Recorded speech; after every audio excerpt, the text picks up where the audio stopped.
All right, guys. So I started stripping the door, and of course, all this little tedious stuff. That's never fun. But I'm gonna have to figure out a way to get in there, kind of down in those crevices. All my tools aren't small enough.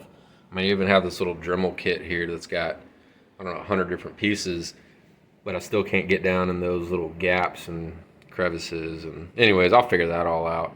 I got a buddy at work that said he's got an old sandblaster, a small little portable sandblaster. I might drag this out in the driveway and do it out in the driveway. But anyway, so started tearing all the paint off, ripping all the paint down, and I got to the seam and found some pitting.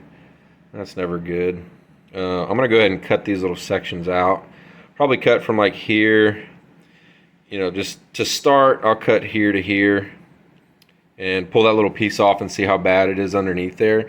Most of it looks pretty good.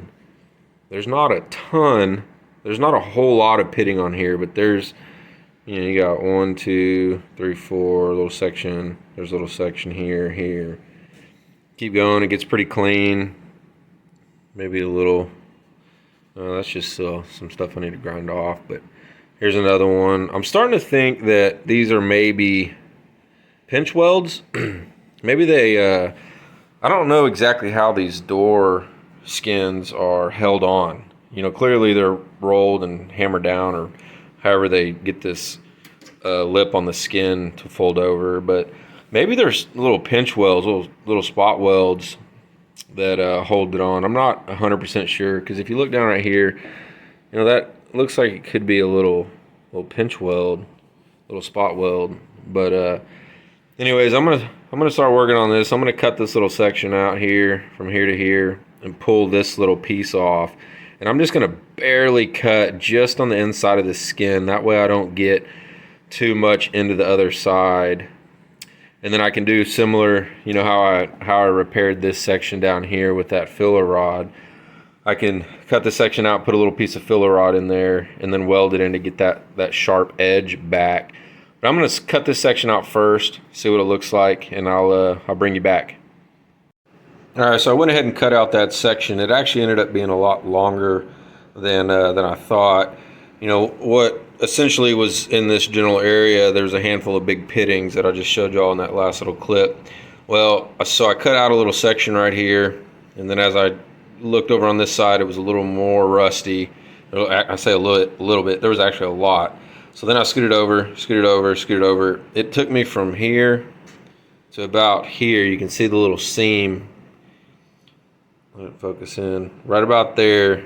That's where I got to a section that wasn't that rusty. I mean, there's still some rust. Like I said, it's a 50-year-old car. There's going to be rust underneath some of this stuff. But once I got to this section, it wasn't that bad. And then, there's that little pinch weld or whatever it was we were talking about earlier. But anyway, so from here, it ended up being about an 18-inch section or so. From here all the way down, let me focus in, it'll find it. There it is, right here. That's how long it was. So from right there all the way down to right here, that whole section was really bad. So what started out in a section from about here to here ended up being 18 inches or so worth of pretty bad rust underneath it. So while I was here, I went ahead and ground all this metal down. You can see that's what I'm working on now. I figured I'd stop and show you kind of what I replaced. The other side underneath, once I flip this back over, I'll do another little short clip to show the other side, because I did have to go up on that side just a little bit to get the fresh metal. But I already replaced that. I already threw some all metal filler in there. Any of this stuff that's going to be on bare metal, I'm going to use all metal on it, just kind of to seal up all my welds. But anyway, so I'm going to go ahead and keep stripping the door down. I wish I would have got a little bit of footage on how I replaced this, but I ended up doing what I said. I made, instead of trying to make a little fold over piece that would just kind of slide on and go up on the outside of the door and then fold over, I actually did 2 sections and a piece of filler rod. I made this tiny little strip, tacked in a filler rod in sections to get this sharper edge. I mean, it's not as sharp as the original line, but it's on the bottom of the door. You probably won't really see it unless you're looking for it. But I ended up tacking in a little section of filler rod, and then made this little strip, laid it down, tacked it in, and then welded it, seam welded it. I don't even know the technical terms for all these welds, but I stitch welded it to that rod, and then on the other side did the same thing, and then just essentially made, a new lip. And I ground all the rust down, of course, treated it with some Eastwood Fast Etch, and that converted it over, turned like a gray color. Anyway, sanded that lightly back down just to get like a scuff finish on it. And then welded everything back in. I'll put some weld through primer in there.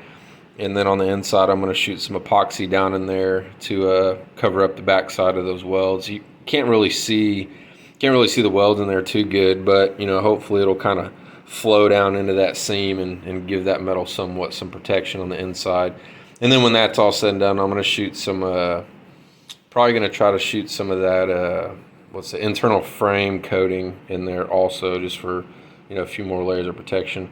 But anyways, I'm going to go ahead and strip down the rest of this door. I've already started on some of it, kind of got ahead of myself before I picked the camera back up.